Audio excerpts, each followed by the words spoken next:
This is the MGTOW Infinium here with another Infinium short take.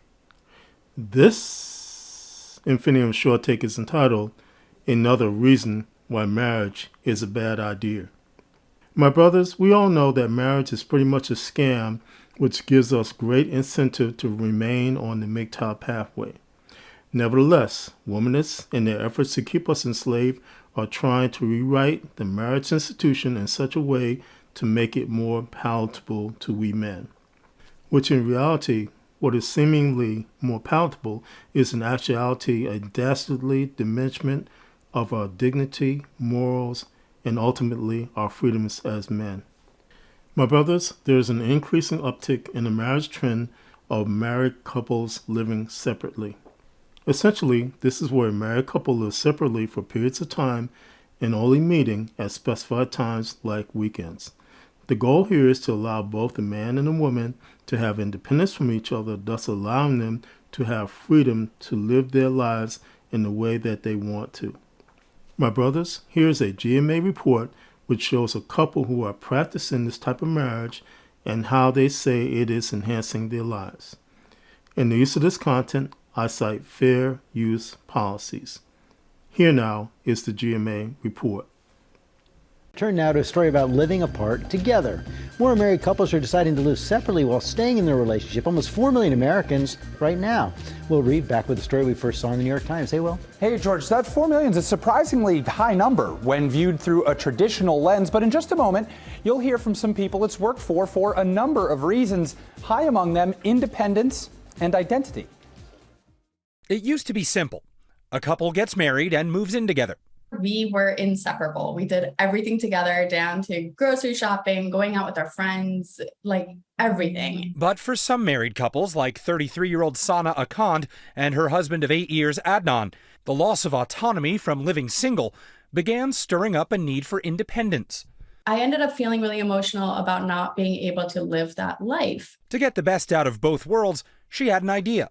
Staying married, but living separately. It's a practice called living apart together. Why can't we give it a shot? So for 8 months in 2021, the couple downsized apartments in New York City, living a 15-minute walk away from each other. They saw each other on weekends and had zero regrets. I think for me, the biggest thing was getting that sense of independence back and remembering the things that I enjoy outside of being a married couple. I think as women, we are just told to be good wives and mothers and, etc. And for the first time, I feel like I was able to see who I am outside of those labels. And it was really fun and interesting to find out who I am. Living apart together is a growing trend. The percentage of married couples living separately rising by more than a quarter between 2000 and 2019.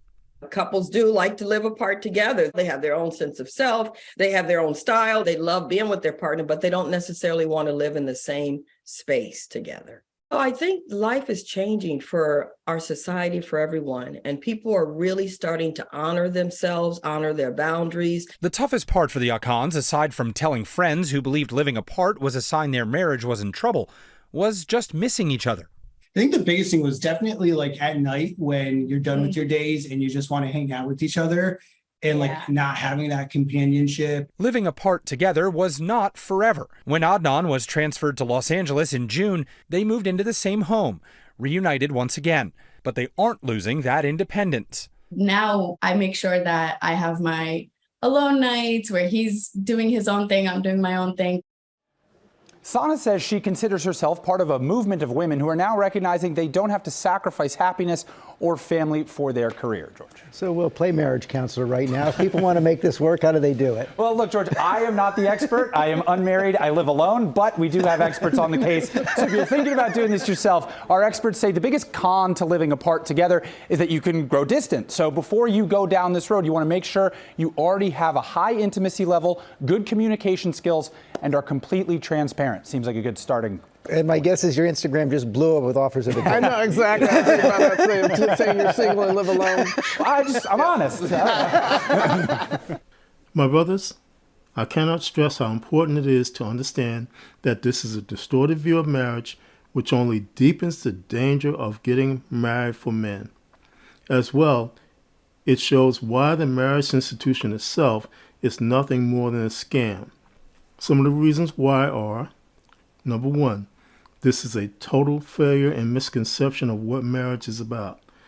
One aspect of the marriage construct is what is called long-haul love. This is where both parties find out, in particular, what each other's faults are and learn to live with them. Long-haul love is a type of iron sharpening iron bonding process wherein the better qualities are brought out in each other because of the interaction with each other. Which, simply put, this type of marriage negates fully any type of bonding process whatsoever. Number two, this opens the door for infidelity happening on the account of both parties. This is because, again, the negation of the bonding process. Number three, this is just one step below what is known as an open marriage. Number four, this negates and eliminates any type of submission on the part of woman. And as well, men involved with this type of marriage must be in full acceptance of the woman's lack of submission. Number five, this gives even greater leeway to women when it comes to their leverage over men in terms of divorce. For instance, a woman in this type of marriage can cite this type of arrangement as a form of incompatibility wherein she could not deal with the man, therein giving her great capabilities when it comes to divorce raping him.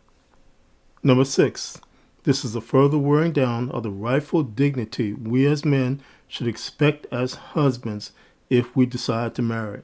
And as well, it is a representation of the increasing delusional mind vomit which womanists are trying to force down our throats while they are at the same time telling us to do our duty by getting married. My brothers, there's absolutely no benefit to you in terms of getting married or cohabitating. Furthermore, it is not your duty to get married or cohabitate, no matter how palatable the feminist plantation state makes it to seem. Finally, always keep in mind that you have a right to set standards of dignity which women who come to your table must abide by.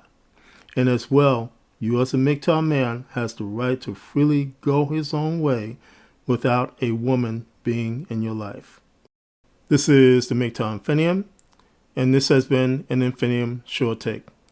My MGTOW brothers, as always, stay safe, stay strong, stay on the MGTOW path, and remember, MGTOW is the liberation of men's minds. MGTOW cannot and will not be stopped.